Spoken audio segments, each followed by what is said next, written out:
And thanks for jumping back into the cryptoverse. Today we're going to talk about Bitcoin. If you guys like the content, check out the Telegram channel, which you can see right here and also in the description below.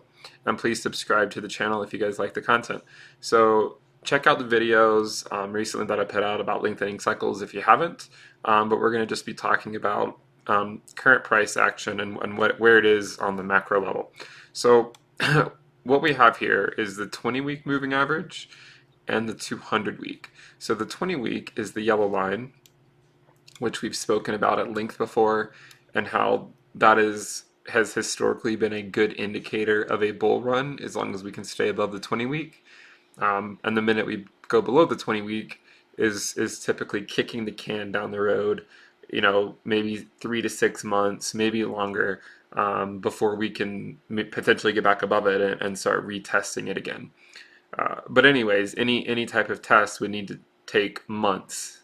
Okay, even if we were to get above the 20 week, we would need to be above it for months and testing that line for months before we could say, okay, there's more confidence in cryptocurrency right now. Now, what we want to talk about is the fact that we've seen this formation plenty of times before, where we have the 20 week going down towards the 200 week. You can see that it happened back here in 2015, and the 20 week came very close to the 200 week, but it never crossed it. And ultimately that was what led into this bull market. In the current cycle, you can see that the 20 week came down to the 200 week, but it never crossed it. And in fact, we saw this explosive growth only to come straight back down. And again, we're closing in on the 20 week, getting closer to the 200 week. The question is, will we continue to repeat history? Are we likely to not cross it again? Maybe it'll come close. Maybe it won't cross it. I mean, obviously there's a chance that it will, but looking at historical patterns, we can see that it has never crossed it in the past. So if we were to zoom in, where would it realistically cross it if we were kind of continuing on the same path? And let's think like, say, bearish scenario. Where might the 20 week cross? Well, if we were just to draw out, say, an example. Oh, sorry about that.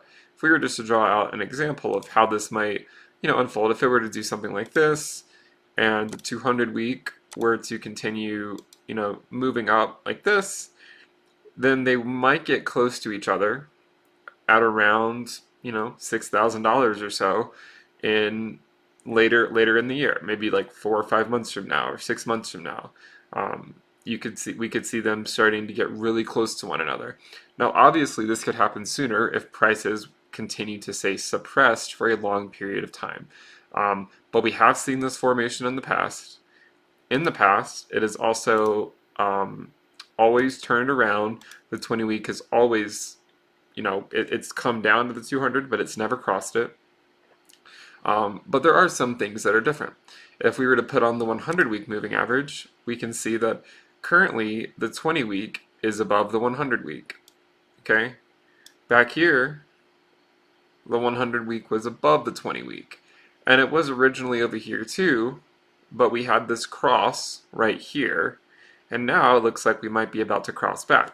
Now the question is, can the 20 week stay above the 100 week moving average? Now, we've spoken before about these 3 key moving averages.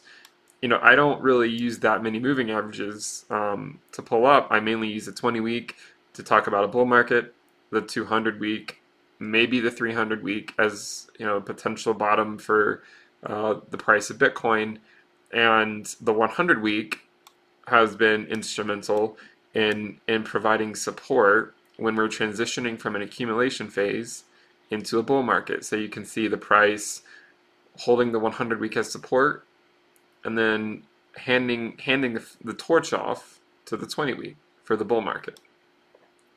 Now here, we went straight above the 20, straight above the 100, tested the 20 once, failed, came straight down to the 100 week, went back up to the 20 week, held it as resistance, back to the 100 week, held the 100 week for many months, back up to the 20 week, went above the 20 week, and then we came back down, failed to hold it again. Last market cycle, we failed to hold the 100 week. You can see we went above it here, and we failed to hold it. And the second time we tested it, we held it.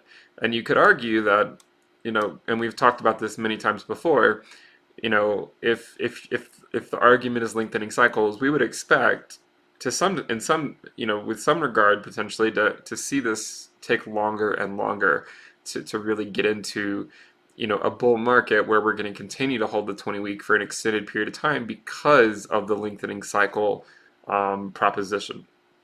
So we said, okay, well, maybe if history wants to be say poetic, then we held the 100-week, we broke the 20-week once last cycle. Maybe we're going to break it twice this cycle. Maybe the third time we test it, potentially at say $6,000, maybe that's when we ultimately hold it as support. It might be higher than that. Obviously, we might test it at 7,000. I don't know. But the point is right now.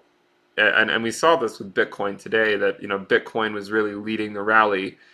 When we're in a bear market, or an accumulation phase, when Bitcoin is below the 20-week, then there's really not a lot of sense. Not that this is financial advice. There's not a lot of sense in holding a ton of different altcoins, because typically Bitcoin does better than most of those, and some of you will undoubtedly send me messages saying, well, look at this coin, it did better. I'm not saying, I'm talking about if you look at the index as a whole, there's going to be some coins that outperform, obviously, but generally speaking, Bitcoin is going to be among the best during these times. So for me, and during times like these, and I've mentioned this many times before, it's not a secret, when we're below the 20-week, I mainly consolidate to Bitcoin and stable coins. I typically hold some Ethereum too, but it's not until Bitcoin gets above the 20-week where I might start diversifying some. And I just think that consolidating is generally better. And I did publish a video yesterday showing, it was called Altcoin Letters, but it includes Bitcoin, and it shows one scenario of how you can weight your portfolio and what it ultimately means in terms of, say, a bull market versus a bear market. And there is a pro version of that report as well, like a premium version, which you can find if you go look at the video from yesterday. So what we're looking for here is, and we also talked too about how in the first market cycle the 100-week was held sort of as support.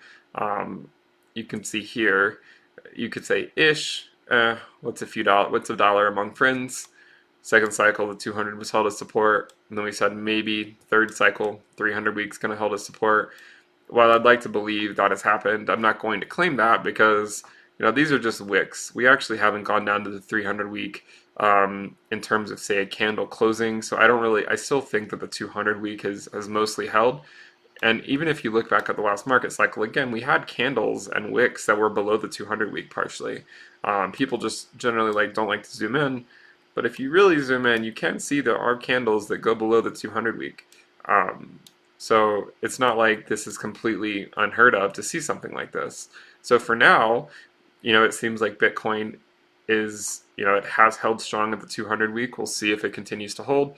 The main price points that I'm watching right now for me are the 200 week, so around 5,500. I usually have buys lined up at the 200 week moving average. On the off chance that we fall below that, I usually have buys at the 300 week moving average as well, just to potentially pick some up. And one potential word of advice, you can do it however you want, but typically when I put in a buy order, I put it for just higher than what, say, the target price is. So if you think, if you say, okay, the 200 week is, say, 5,500, then maybe I would put in the buy order for slightly higher than that to give it a better chance of getting filled on the off chance that the market gets flooded with orders at that price point. So the same thing with the 300 week, and so on and so forth. So what I'm looking at right now, all I really care about is the 200 week. As long as you're staying above that, I'm more or less thinking we're just ranging between the 200 and the 100. And the 100 is $7,100. You can see some wicks are coming close to it.